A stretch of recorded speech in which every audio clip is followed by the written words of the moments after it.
Hi, everybody. I'm Candid Frank, and welcome to NLL Talk. And of course, we come to you every Thursday at 4 p.m. And normally we have everybody in lacrosse. I'm trying to think how long it's been since I had Bruce Barker on. I guess it would be 3 years. Shoot, maybe more. More. So there aren't many people that we can refer to as experts in the National Lacrosse League, not because it's not interesting, but because there isn't really a deep pool of people who cover the game. Everybody knows how deeply we cover it, and we cover players, owners, commissioners. Today, we have somebody who's pretty respected in the lacrosse community, and especially in the NLL. His name's Adam Levi. Adam, welcome to the program. How's it going? Well, first of all, thank you for that kind and very incredible introduction. I do hope I'm respected. If not, they can say it behind my back and it won't hurt my feelings. But I'm very happy to be joining you guys. I've seen you guys all over the place. Love the work that you do. We need more of it in the lacrosse world. So thank you guys. And thank you for inviting me on. Well, it's the thank you is well received. Thank you for thanking us. We appreciate that. But I don't think it changes, and I don't mean this as diminishing your thank you, but it if you love lacrosse, it's kind of you love it. There is no part way. Either you love it or you don't. There isn't really that mid. It goes for us as well, for those of us that do cover it and that do get involved. I'd like to know a little more about you. And the first thing we ask every player is, when did they pick up the stick? So I guess what I'm going to ask you is, when did you pick up the microphone? The microphone is more recent. The microphone I started picking up maybe 2.5 years ago now, when I started doing the Lacrosse Matrix podcast, which you can find on Spotify and is now part of the Lacrosse Culture Daily podcast network. So definitely go check that out. It's out now. I'm doing it a lot more often, but at least once a week. So incredible stats-based episodes and cranking through the numbers with some of the players and coaches of the National Lacrosse League. But that's more recent. It's funny. My mom has been pushing me to do, whether it's stuff with my voice or on camera and whatever it is, a lot more lately. And excuse me. And I've always kind of shied away from that. And generally in my life, I've been quite the shy and reserved individual. And I kind of had to really force myself out of that box when I joined the sports media industry. And but yeah, the podcast has been going for 2.5 years. But, as we'll talk about, been doing my lacrosse coverage in box lacrosse for about, I think it's 8 years now. Now, what brought you to the game itself? What draws you to it? So my dad was actually an All-American field lacrosse player at Trinity College, Division III school in Hartford, Connecticut. They don't have this position anymore, but he was a crease defenseman. So in the box lacrosse world, think of those Steve Priolos, Matt Spangers, guys like that who are in the crease, blocking shots in front of Matt Vince. That was my dad in the field game. And without the padding, that takes, I don't know what the word is, and I'll probably reserve myself from using a word that I don't want to use. But, my dad was brave enough to stand in front of the ball more times than he should have. And, it was, that's how I got my intro into it. And my grandfather had played at Johns Hopkins University back in the 1930s. It's almost 100 years ago. And we'd been Hopkins family through and through. But I started to shy away from the field game in my teens and then in my 20s. And then I moved to Vancouver, Canada from New York City to be with a girl that I was with at the time. And I needed some work. And lo and behold, I had kind of noticed that box lacrosse was a big thing in Canada. It was something that, quite frankly, I had never heard of living in New York City all my life. And I was like, oh, this seems interesting. So I had reached out to them. I had heard, I had, no, I sorry, I had heard of them once before because I had done an internship with, do you guys know City Lax, New York City? They've Yes. now, yeah. So my dad was close friends with them, and he had known the commissioner of the NLL, so I had heard of it. But yeah, and then I reached out, sent an email, and took that chance. And they said, "Hey, we need people to cut video highlights," and that's how I started, and I loved it. And then I said, "Well, I want to start writing because my degree was in sports management and wanted to cover the sport." And they were like, "Okay, well, you can be a beat writer." And so I started doing that, and then I started pitching feature stories, and that took off. And yeah, I guess the rest is history. I guess that's kind of the definition of being a follower of lacrosse. Lacrosse has to reinvent itself. The people that are involved in lacrosse have to reinvent themselves, and it's a natural progression from being a young player, Mhm. getting older, and then switching to coaching, and then to basically running teams. Once you're in, you're just figuring out different ways to stay in, and it sounds that's basically what happened to you. You figured out ways to stay in. Yeah, yeah. I mean, in sports, in the sports media world in general, you always have to be fighting for your spot. As you guys know, you got to be doing more. You got to be trying to be better than everyone else. Do new and exciting things. That's an essential thing in this business, and I would say, quite frankly, in any business. But in this lacrosse world that is so tight knit, when you're not in it originally, to find a way in it takes a lot of hard work, a lot of sacrifice, and a lot of kind of, as you said, reinventing yourself and doing things that you wouldn't probably have thought you would be doing to try and make that happen. But my dad's a psychologist of 48 years, and I've always loved talking to people and picking their brains and learning about them. And I've always loved sports ever since I was a little boy. And being able to talk to people about their lives and about their passions and their stories, and connecting with them, it was just a natural progression to be a writer and a storyteller. And it's I'm very grateful to the men and the women in the lacrosse world that give so much of their time to people like me and to people like yourself to express their passions. So the other thing is, before I turn you over to Gary, is that when we talk about something being in our blood, Yep. father, grandfather, that's a pretty deep um, breeding ground for carrying on a love for something that's mutually enjoyed by all three generations. That must be a strange kind of feeling when people talk to you about it. Do you realize how unique that is? Does it feel unique? It it's interesting that you frame it in that way because when you say it, it does sound more unique. Growing up in the Northeast of the United States, lacrosse is or the lacrosse subculture is very much kind of built in that way. It seems like as you've mentioned, as you're in it, you're in it because of father, grandfather, maybe great grandfather has been participating in it. And so growing up in that everyone that I knew that was in the lacrosse world, that's how it was. But as I have become a lacrosse media personality, and you meet so many people through social media or in the stadium, that isn't the case. You do realize how much of an anomaly you are. And it is quite cool. And my dad has some of his dad's sticks in the house and around, and so those are the old wooden sticks. And Mhm. he's got some incredible stuff just all around. I see Gary's got some amazing stuff around his place, and so it's so incredibly cool to be keeping the tradition. And I think about it all the time that my dad's the reason that I got into it. And then we talk about generations. My son Preston, who's 3.5, is the reason that I stay in it, not only because of the tight knit community, but because it is an avenue where I can show him, look at these great hardworking people that are so kind and generous, and have great goals in life. And it just seems like a great space to have a child around it because they'll learn so many positive life lessons. Yeah, and I guess why not have a fourth generation? Yeah, exactly. Yeah. Gary, I'm going to turn you loose on Gary now. Gary, be gentle, eh, Gary? I mean,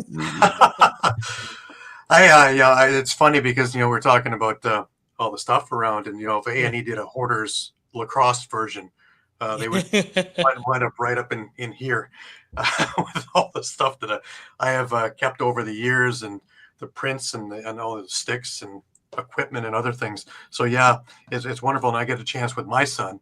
And my son's a little older. He's 18, but he's been playing for a while.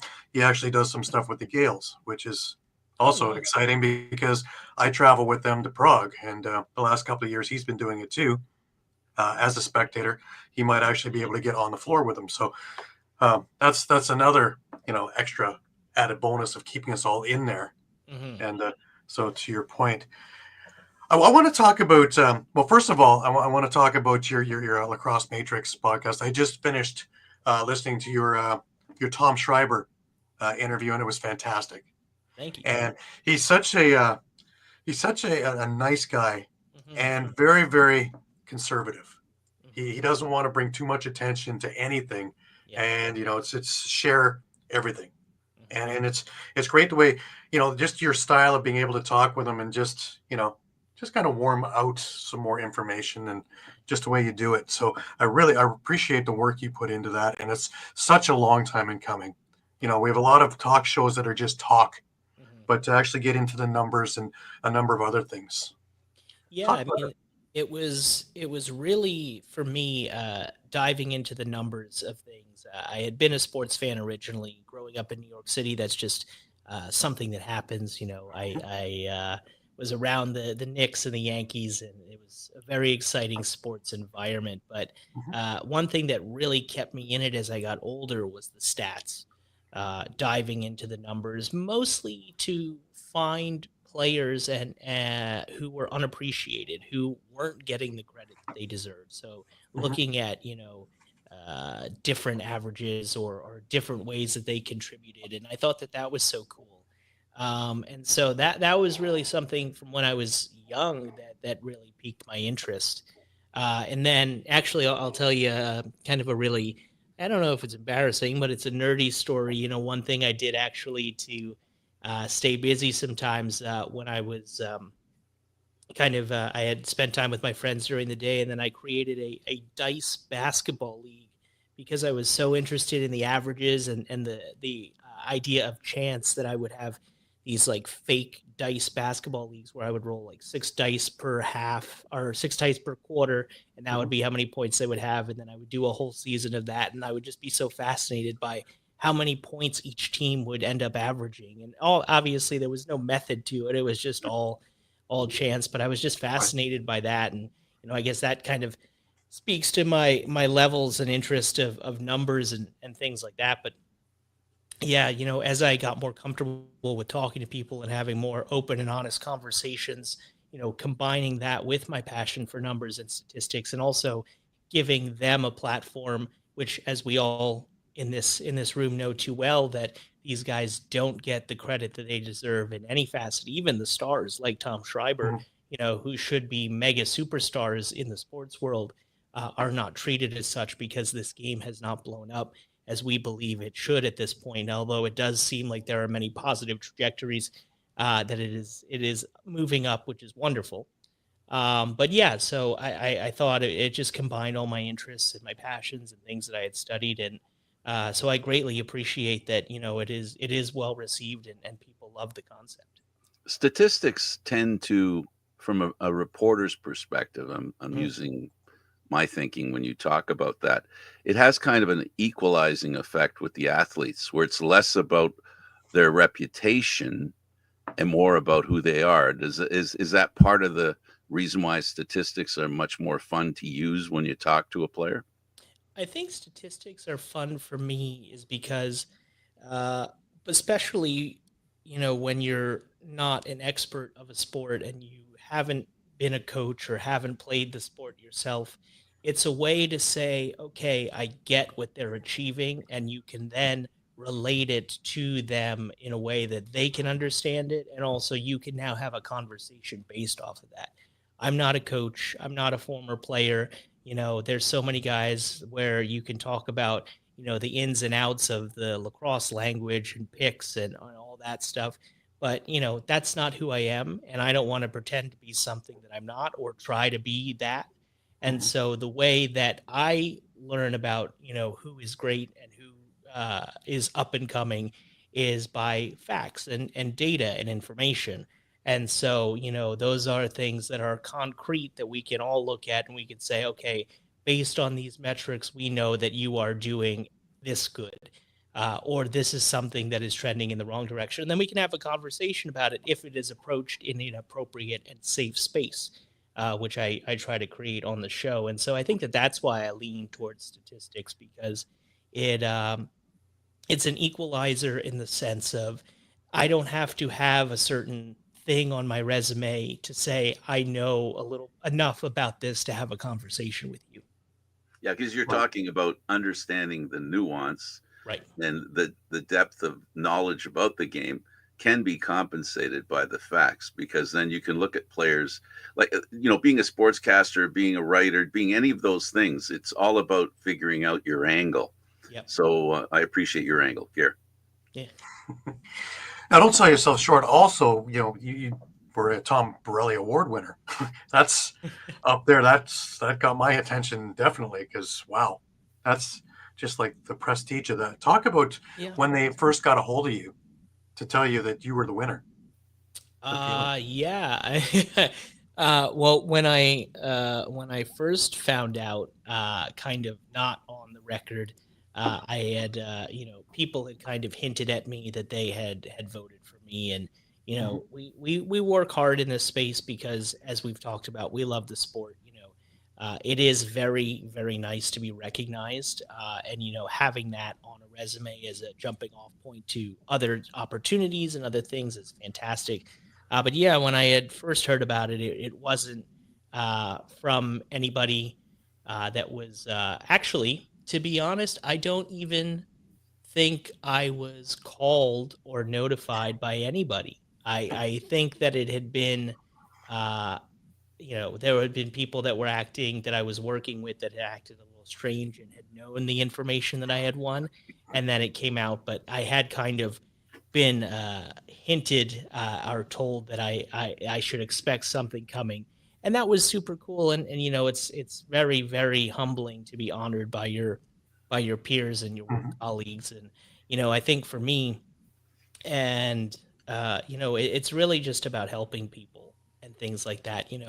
I think that in terms of it doesn't matter what team you play for or whatever, if we're putting out positive, helpful information for the lacrosse world, that hopefully as many people see it as possible. And sometimes, and I'll admit it, I am very dogged in the ways that I make sure that people see my information, not only by dare I say spamming on social media with maybe overly obsessive posting, but you know getting that information out to the people who I want to see it and I think that should be seeing it is something that I take a lot of pride and effort into, to help people. And so it's just nice when you take those efforts that people recognize it and say, "Wow, that was helpful," and then they honor you with this kind of award and vote for you. Right.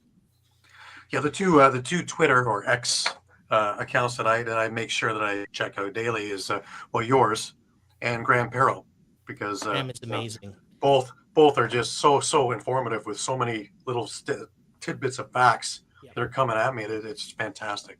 Graham's NLLstats.com is, I think, the most valuable lacrosse resource, especially for statistics, that Agreed. I've seen in a long time. And, I do wish, and, I would say that if the NLL would hire Graham to come on and help them out with their stats page and other things, that they should be doing that, even if it's on a contract basis, because what he's established there is an incredible website. And I lean on Graham a ton, and I actually just texted him the other day and I said, Graham, you help me out so much. And I ask him a lot of questions because, I often find myself where Graham hasn't posted something and Graham maybe hasn't thought of something, but I have, but I need to rely on Graham to get the information. Hmm. And I'm like, Graham, you helped me so much. How can I repay you? And he's just like, don't worry about it.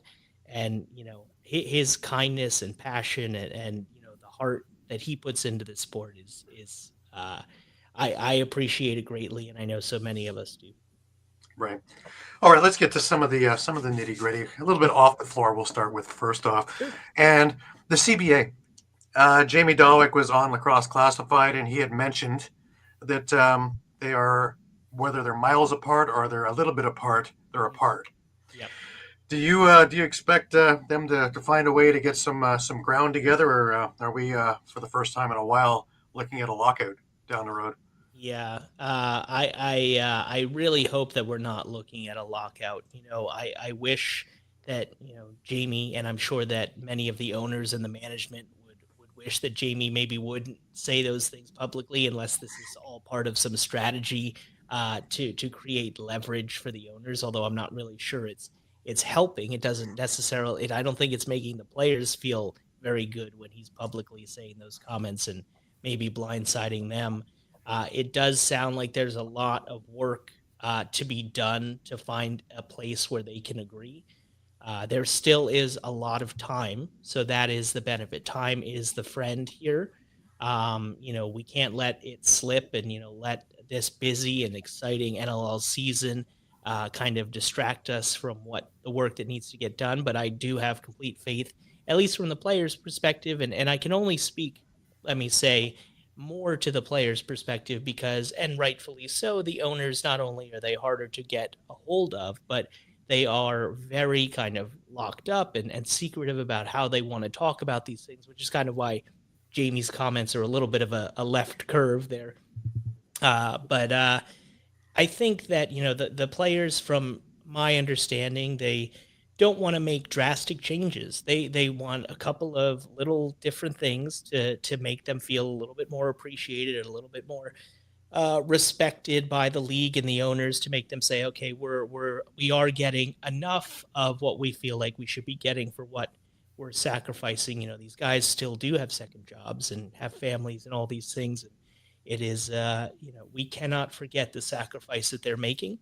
But at the end of the day, it is a business. And so hopefully Gary, let me just say that we get to a place where we don't miss games. But, I guess, as you've mentioned, Jamie's comments, he doesn't make it sound very good. And let's just hope that he's wrong in his assessment. Right. And, since Reed and them have taken over, this is probably the best relationship that players and owners have ever had, because this hasn't been really any conversation for years now. Yeah, Zach Courier and Reed Reinhold. Yeah, Zach Courier and Reed Reinhold have done a great job really taking things on.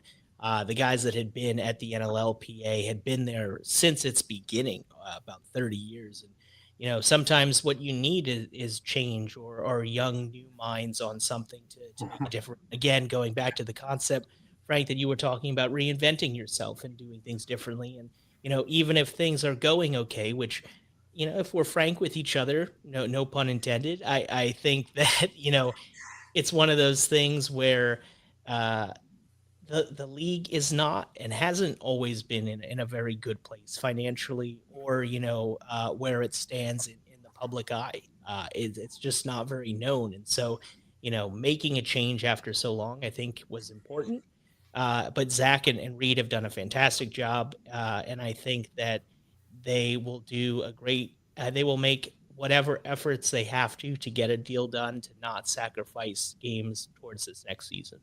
There's been a trend in the National Lacrosse League with the ownership has been a little more responsible and a little more cognizant of financial well-being. To that end. Yeah. We're not talking here about owners trying to take advantage of players. We're talking about owners who are trying to grow the product. Yeah. And the players, I think, are saying, well, we'd like to be a part of that growth and also get a return for that growth for our investment. I don't think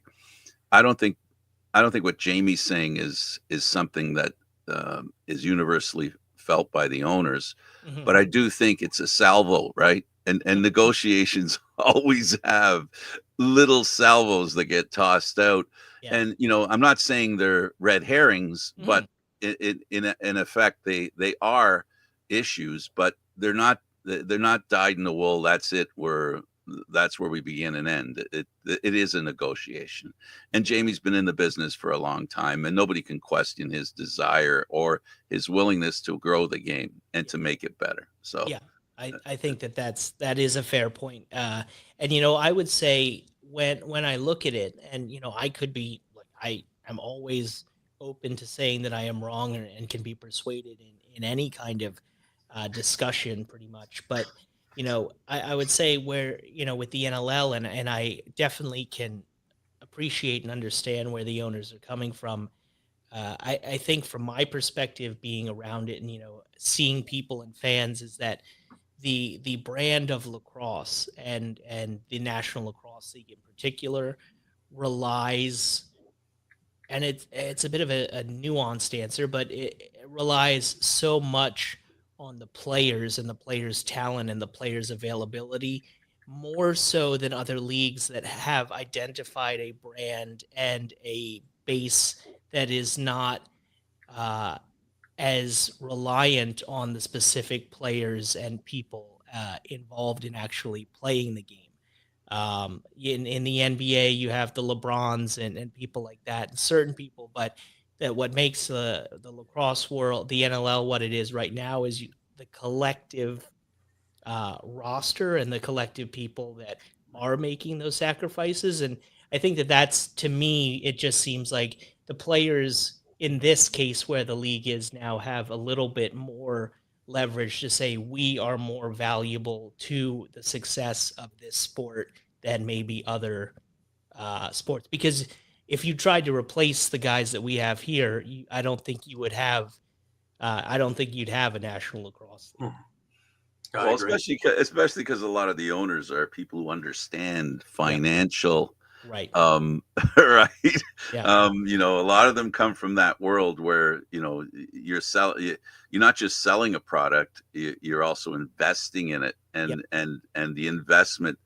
The idea is that you're trying to get a return. You're not, sometimes a longer term. And I think that's what's going on with this. This negotiation is going to be like a bridge to more or less to a longer future. Mm-hmm, mm-hmm.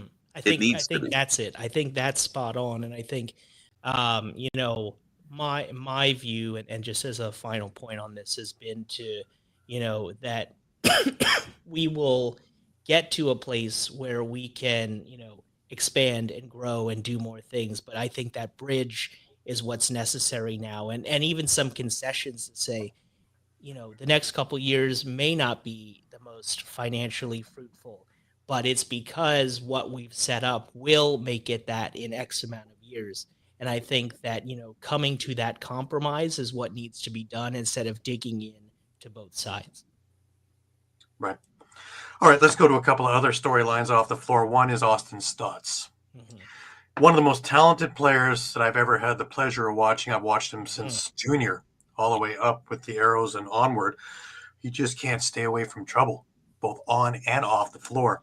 PLL, NLL, courts, it doesn't matter. He always seems to find him. What should San Diego do about it? Should they cut him free? Should they have patience? Well, he's suspended indefinitely at the moment, and obviously that gives them that wiggle room and that space to make a longer term decision at the end of the season, when they said they would reassess this indefinite suspension. So I think that was a wise decision for them, than to in the middle of the season, when they've got other responsibilities, to cut ties and do something dramatic, especially we talk about the health of the league right now. In the last 6 months, there has been so much chaos and so much change that I think, having stability, and it's unfortunate that Austin, had these off the floor incidences where he's now due in court in the summer, that, are plaguing him, and he has had this history. But ultimately, I think it's incredibly sad. As you mentioned, one of the great talents of the sport, and it's to see someone who had so much potential, and even last season scoring 50 goals, have these off the floor issues. And, there was a lot that I'm sure he is working on and he needs to work on and needs the support system there for him. It is tragic because you don't get a lot of Austin Stotts in this world when it comes to lacrosse skill, natural lacrosse skill, and you wouldn't want this to happen for the league, for him, for his family. It's unfortunate. Right. Another one in this situation is Tyson Bell. He's been a guest on the show. I've known him over the years. Aggressive on the floor, but really a true gentleman off the floor. Such a nice guy. He would give you the shirt off his back. Yep. That day in Colorado where everything went upside down, him, if he's charged, that affects him as a player too, because he won't be able to cross the border. So it affects more than just the playing part of it. Any insight into that? Yeah, I mean, there was the court date was rescheduled to sometime in February. I believe I had put that out. He was supposed to be in court and arraigned on the 18th of January. That's now been moved, I think, towards the end of February. So, again, an unfortunate situation. Let me also start by saying that the fans that were involved with this incident and that provoked this to happen, that should not be happening anywhere in professional sport. And, I know that the NLL has prided itself for decades on the fact that players and fans can be as close and interact all the time. There's always, post-game events with players and fans. That connectivity with these professional great athletes is such a cool part of this sport, and we don't want to get rid of that. And it's incumbent upon the fans, just as it is upon the players, to behave appropriately. And so it is very unfortunate that these fans were inappropriate and based on, these rumors, and they are until, proven to be true. These rumors that have been said of what they were saying to him and showing to Tyson Bell, completely inappropriate. Now, I would say I'm a husband and I'm a father. If someone came at me and it was about my wife or my family, I would be very upset, and I would react very emotionally. I also think, and this is tough, but I think that when you are a professional athlete, there is a standard, and while you can say this was merited, I understand this, I get it, I would have done the same thing. A punishment is warranted for stepping out of line. And so I think that the league found a way to balance all of those factors in a way that seems to, I think, at least from everything I've heard, appease all parties as best they could have. And I think, that's at least a good thing to come out of that, is that the fact that also that there was instantly precautions taken, not only in Colorado, but in other stadiums, to make sure that these kinds of things don't happen by putting up barriers, making sure fans are in certain places and players are doing those things that they need to. So I thought that is very good as well. Yeah, the sad thing about it is the exception makes the rule, right? No, and unfortunately, the exception garners a lot more attention than the rule does. Yeah. And that's why the league has to be very careful about this. And it might have something to do also with what would make a player lose it is because of the relationship they normally have with fans. This is the opposite of what we're accustomed to. You highlighted it very well, and I think that causes maybe an education required by the players, a reminder that no matter how great things seem to be with the fans, there is something that you need to prepare yourself for, so that you don't have something like this happen. Even though it's a human reaction, but as players, they have to be forearmed for those possible reactions they may have. Yeah, and I mean it is one of those things where it's a very much in between, where especially for a lot of these guys, even like Tyson, who plays in the summer for Six Nations, where that is a much more unguarded, unprotected environment, and you are so close with everybody, where it's, when am I a superstar professional athlete and I have to go by all of those rules, and when can I be that guy that I grew up and I, was talking to the fans when I was in the box, enjoying myself and all of those kinds of things. It's, it's one of those things where I totally agree. Maybe it does change the way in the off season that people are expected to train, do media training, do fan engagement training, something like that. Maybe there's something that comes out of it in that sense. But yeah, it is one of those things that lacrosse is not used to. All right, let's get on to some on the floor stuff. Mhm. I want to talk about teams that are hot, teams that are not. And of course, the first one that comes to mind is the Buffalo Bandits, who's white hot. They just seem to keep getting better, stronger. They don't have the injury problems that they've had in years past, not to the extent. Is there anybody who can stop this team? I don't think so. And I'm getting very, very close to the point of saying that and we might even be there, but if the Bandits were to not win the championship this year, that it would be one of the most disappointing ends of a season that we have seen in NLL history, because they have been so dominant this year. And with the roster that they have, the expectations are that they would be this good, and they're, I would say, in even some cases, might be overachieving the expectations that we already had for them. So I think that they really are getting in a territory where they need to win a championship, or I would imagine the fans of Buffalo would be extraordinarily upset, as they still are, I'm sure, about the Buffalo Bills. Just had to do that as a New York City guy. I always got to jab. Ouch! Little figure. Oh, wow! Wow! Yeah. Wow, the mood is still great. Are you a Giants fan, perchance? Actually, Even worse. Even worse, I'm actually a Ravens fan. Oh, right.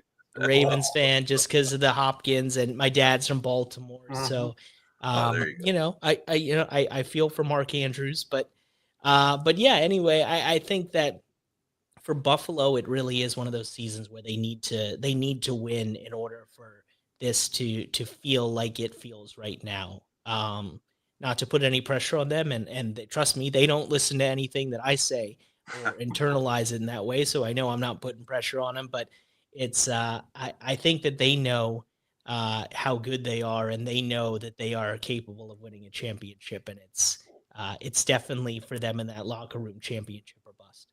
Right. How about Philadelphia? Now, they hands down won the Panther City dispersal draft. Hands down. With all the moves and all the extra stuff that Paul Day pulled.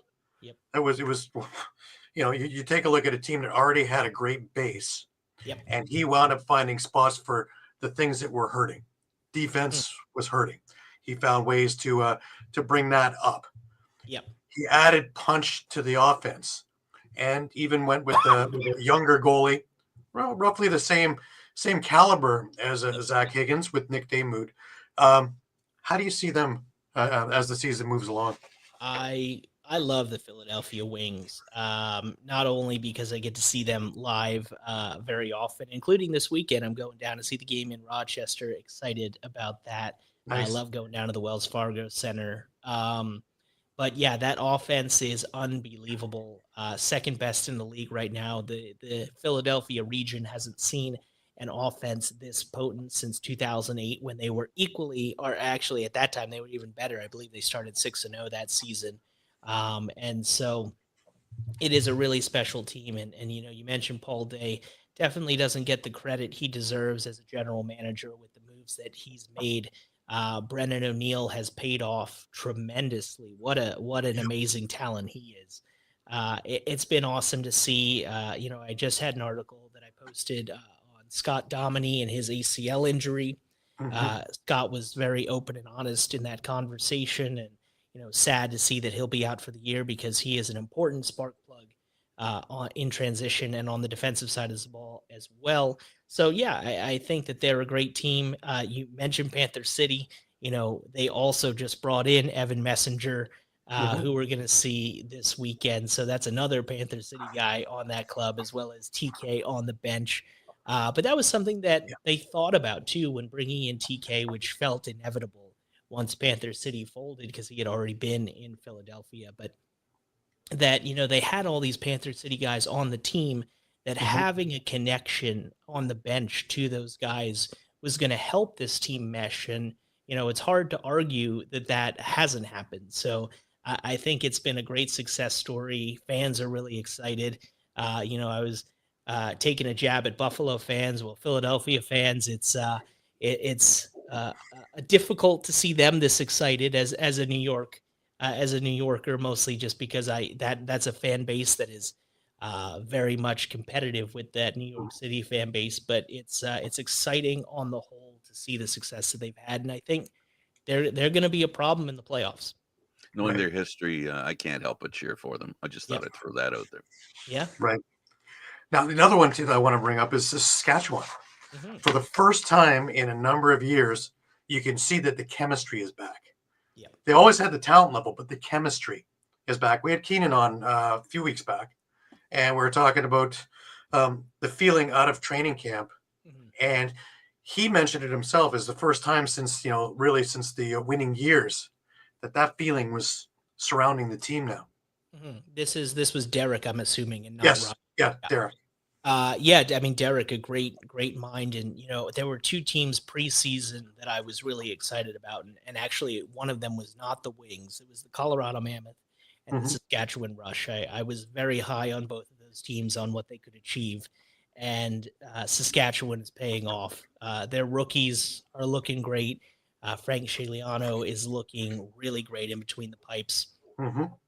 You have this surprise rookie, and Anna Taylor of NLL.com just wrote an article on Jake Naso, the American at the faceoff dot there, who I think is really, playing way above expectations in the box game. And so that's been incredible to see. All the pieces seem to be coming together. Ryan Keenan, the captain, great leader. Robert Church, he just continues to be elite. Great in transition. You mentioned Keenan and his strategy. Well, they build from the back, and they like to be a strong, tough, athletic team that can contribute all over the floor. And they seem to have done their best job in recent years of replicating that championship success with the roster that they have, and it's paying off. So I've been incredibly impressed with them. I also think that they're going to be a problem in the playoffs. I think you can lock them into a playoff position there. They're going to be great. Yeah, I've known Mike Triolo for a number of years, from his ALL days onward.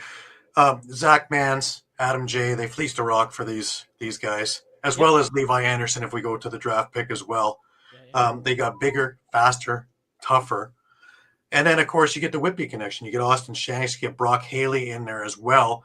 And they have a big connection with Derek Keenan and all the things that went on with Whitby and the Warriors and everything else, as well as the Brooklyn team. So it's incredible how it all works together. And wasn't Thomas Kaiser just a nice surprise? The way once he settled in, and oh God, he played great. Oh, he was. Second half was really everything that you wanted a 20-year-old who's coming into his first career start to do. I mean, that was the thing of movies right there. And they treated him as such at the end when he got the win, making so many key stops down the stretch. So that was awesome. And now that they've got Lane Rushka also signed there, Frank is their guy, but you got a 20-year-old and you got a 23-year-old goalie waiting in the wings. I think that you're set up for the long term if you can keep one or both of those guys on the roster. What a great story it was too, that Rushka, they couldn't get his contract in time because of game day, that he decided to go part of the game day crew and be on the bench and open, close the door and be in Thomas's ear with advice and, keeping him settled and calm and great. Talk about a team guy. I mean, really, you can see the environment around that Rush team right now. I think it was actually Triolo who did a video for social media. He was asking guys to do karaoke and sing a line of their favorite song, and you could see how just easygoing and fun it was between all of the guys on the floor there. And when you can have that, and you can also be fierce competitors on the floor, you've got the perfect combination for success. Right. Before I go into who's not, the one more team that I want to bring up, of course, is the Toronto Rock. Yeah. And if we talked about a week ago or 2 weeks ago, we would be in the who's not. Yeah. Now they're healthy and 2 wins under the belt, but they're 2 convincing wins. Yeah, I think that game against Calgary was one of those. it was one of those where it was unfortunate for Calgary because Calgary played a little bit more like Calgary. We expected Calgary to be this season without Christian Del Bianco and some of the moves that they made over the offseason. And it was kind of way more what we expected the Toronto Rock to be this season as they have been in recent years. Very unfortunate that Mark Matthews is out for the season. He's obviously a key contributor, but based on the last 2 games, they seem to be doing fine without him. And I think that that's because you even have young guys like Brian Cameron coming in, another American who's been a great contributor, and Dan Craig. But I think the injuries, how can you avoid them? And I know, talking about the Lacrosse Matrix podcast, Tom, it said that, just because we had the injuries didn't mean that we shouldn't have had a better record or should have been playing better. Well, I think from an analyst perspective and people who watched, when you're missing Challen Rogers and Latrell Harris and T.D. Erlin at the dot and Schreiber and Matthews, it's just an unavoidable reality to say you're not going to be your best. And they weren't, but now they seem to be. And I think that they are going to be one of those very rare teams in NLL history that is going to start 0-5 and make the playoffs. I think that they are going to, just as we thought that they could be one of the teams, much like the Bandits are now, that could challenge going undefeated. It's hard to see anyone stopping the Rock the way that they looked last week. And it's very exciting to see things kind of turning the tide for Toronto. That's why I think this week the litmus test against Colorado is so big. Oh, I think it's the game of the week. It's going to be incredibly exciting. If there's 1 or 2 games you're going to watch, you better have that on your schedule. Absolutely.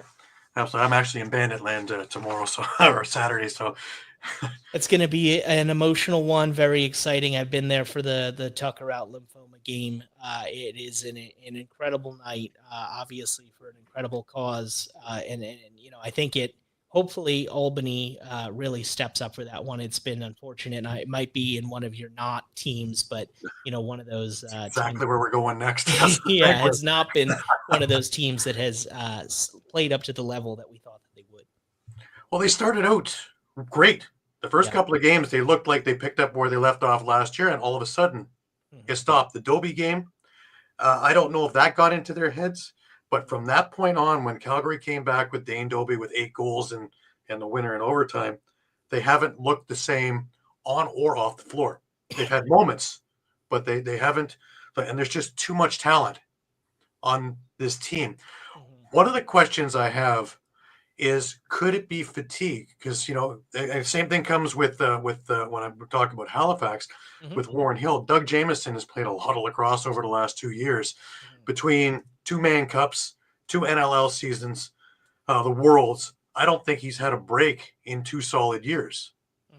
Is that a factor, do you think?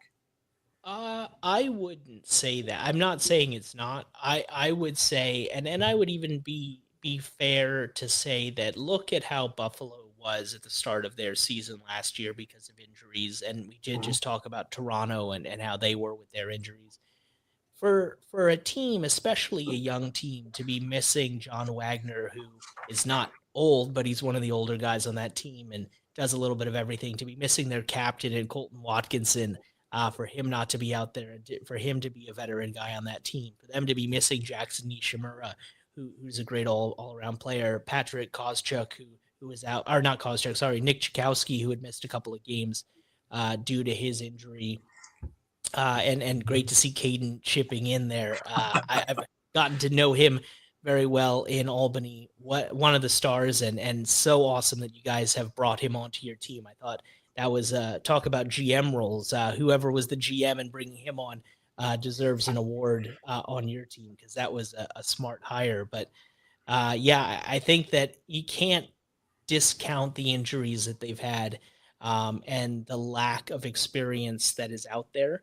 Coach Clark, when I've spoken to him, it is a difficult task to not only figure out how to deal with these situations with young players, but how you go about, communicating with them when things aren't going well. It is we talked about, how it is if you're a coach or a player and things like that, or a media personality, how you communicate. Well, it's very difficult in Glenn Clark's situation to have to manage the emotions in that locker room and on the floor. So I think that, I'm not saying it's all injuries. I think that there is a little bit of a sophomore slump. I've also would credit that, now there's a whole off season and a whole year where people have gotten to see these rookies and see this team as they were, and they know how to prepare and plan for them that maybe they couldn't have as the season was going on previously.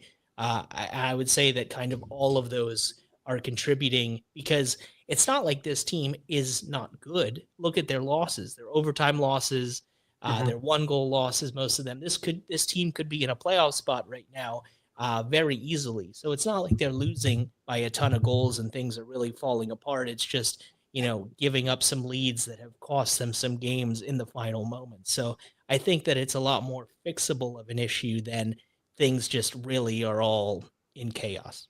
It's that adjustment that we always talk about, like we were talking about reinventing yourself. They have to reinvent themselves as well. The target got a little bigger. They had no target last year. Now they have a target on. Yeah, perfectly said. And also, the same even with a rookie like Dyson Williams. I'll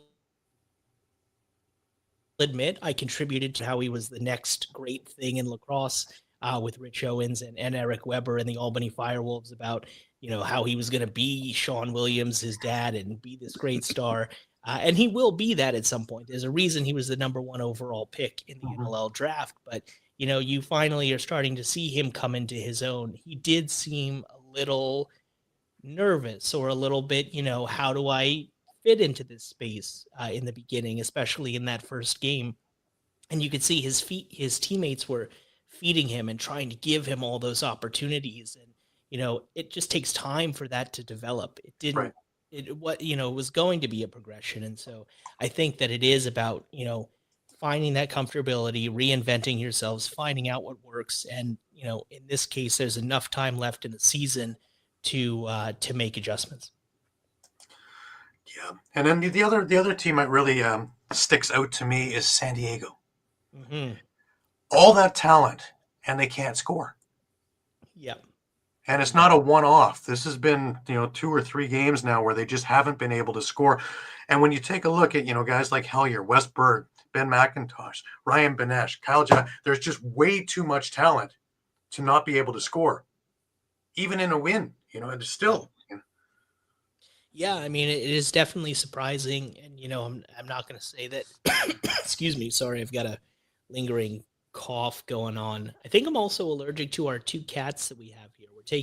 We have 2 older kids, and they can't have their pets with them where they are, and so we have the cats. I think I have an allergy, but we do a lot for our kids. I'm sure we all agree. And then, but yeah, I think that San Diego, missing Trevor Baptiste, not having as many possessions, it is very tough. You see what the Rochester Nighthawks did going out and acquiring Mike Sisselberger and how that's kind of at least changed the swing of games and momentum. Christopher Origlieri has also not been at the level that we've expected him to be coming off a great year last season.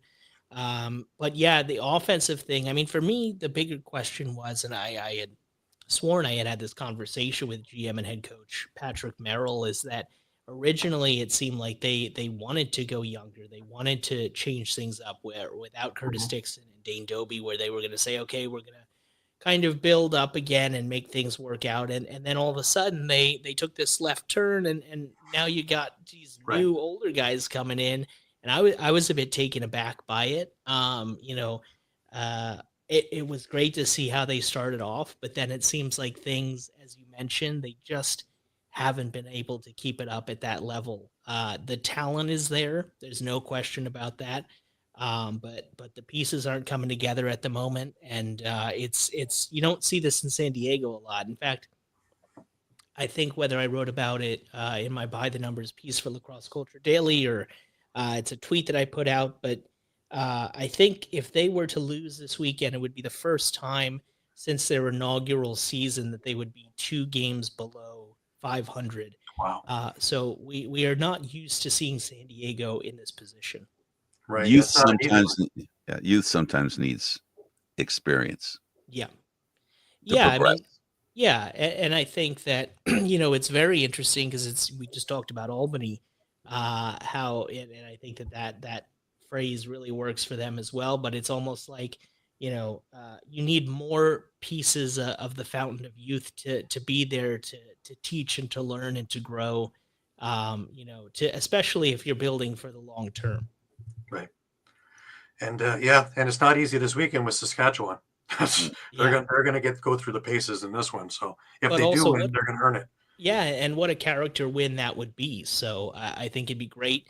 It'll be great to hear Cooper Perkins back on the mic, one of the top announcers. I think, in my opinion, other than I would say, and I love so many of the announcer duos out there, but I would say Brad Challoner and Teddy Jenner are definitely up Mhm. there for me as a I agree with duo you who there. work together. Jake and Brad are great as well. They've had chemistry for a very long time, but Cooper and Nick Casello are just such an awesome pair on the mic. Very different styles, but have a great relationship. Can really work off each other. They have different approaches, different ways of thinking about the game. I think it gives you a complete perspective of the game, and as a fan, you love listening to this kind of all-encompassing thing where you're having fun, you're learning, you're watching the game, you're Right. understanding what's going on. It's really an experience within itself. Absolutely. I've got one more for you before I want to cut you free, and Sure. that's Georgia. Um, the Swarm. I thought at the beginning of the year that this was going to be one of the teams to watch, Hmm. and I've had a good chunk of them on the show. I've had Eddie Como on the show. I've had Sean Ferris on the show. I talk with Sean all the time. Um, and it all seemed like it was going swimmingly. And then I guess the Toronto game was the first one which exposed things. And from that point on, they haven't been the same team. And interestingly enough, Shane Jackson has been the one who's kind of been MIA in all of this.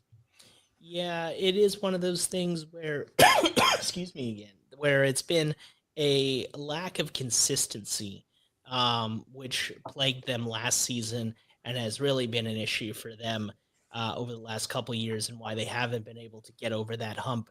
Again, we just talked about Chris Origlieri, you look at Brett Dobson, people had high expectations of him, and he necessarily hasn't been what he thought he would be. Again, I'm not gonna. It's just interesting that Frank had brought up fatigue, and I'm not saying that fatigue is an issue for Brett Dobson. He's still a very young, energetic guy, but the amount of effort and time he puts in between the PLL and the NLL, and that can be a lot. There are also huge adjustments there. But yeah, very talented defense. And it's also been great to see Lyle Thompson, who has a complete year from the cause turnovers to the loose balls to the goal scoring, has been where we want Lyle Thompson to be as one of the great ambassadors and players of this game. But yeah, I think that outside of that, we haven't gotten to see much of Caleb Benedict, who was a draft pick a couple years ago. Yeah. We haven't seen that kind of surge from Seth Oakes, who had kind of had a breakout season last year. And then you've got again, I think there's that balance of youth and veteran leadership out there. How many more years? And I think that the thing with Georgia is how long is this core going to last together? Because when you've got a guy like Brian Cole, when you've got a guy like Jordan McIntosh, when you've got guys playing at the level that that they can be in Lyle Thompson and Shane Jackson, who are in their early to going on mid-30s, how much longer does this group have together Yeah. before things have to kind of turn around? Good point. Favorite players to watch? That's a good question. I would say so. One, Brandon O'Neill has just been fascinating. He's also very exciting. Jack Hanna, I love what he's doing this year. I've gotten to know Jack a little bit over the years, but man, every goal he scores for the Las Vegas Desert Dogs is exciting. He brings the energy. He's an incredible playmaker. Big fan of Mitch Jones and the way he plays. He's an electric star. I think he has the potential to be a superstar in sports beyond lacrosse because he is also very charismatic and plays the game at such a high level. I know Caden had mentioned Alex Simmons The amount that he has the ball in his stick and attacks the net, he's incredibly exciting. I think that there's a lot of young guys out there that are really promising. Who I want to mention someone on the Warriors. I mean, Aiden Walsh has been great. His progression. He's not necessarily the most exciting guy to watch, but you look at Adam Charlambides, who has kind of taken an offensive leadership role outside of Keegan Ball up there in Vancouver. That's been exciting to see. And my former home of Vancouver, where I lived for 8 years, I am happy to see the success that they're having. I wish that it had happened when I was living there and not after I left, but maybe I was the problem as I was covering the league at the time. So, there's a lot of exciting players out there. The future of this league is very bright. The talent is incredible. I knew as soon as Panther City folded that every team would be incredibly competitive and incredibly talented. You can see the way that where rosters were, guys were getting cut or left off teams because they just had so much talent on each club that they just didn't have a space for them. That this was going to be an incredible season, and it is delivered in every way, even for the teams that are not living up to that hype. It's still got some great stars, great talents, and we're all very lucky. I really want to thank you for taking the time out of your day to come chat with us about everything on, off the floor, your thoughts, your processes. Really, thank you so much. It's been an honor and a privilege. Well, thank you guys really so much for bringing me on, and I'd love to do it again down the road.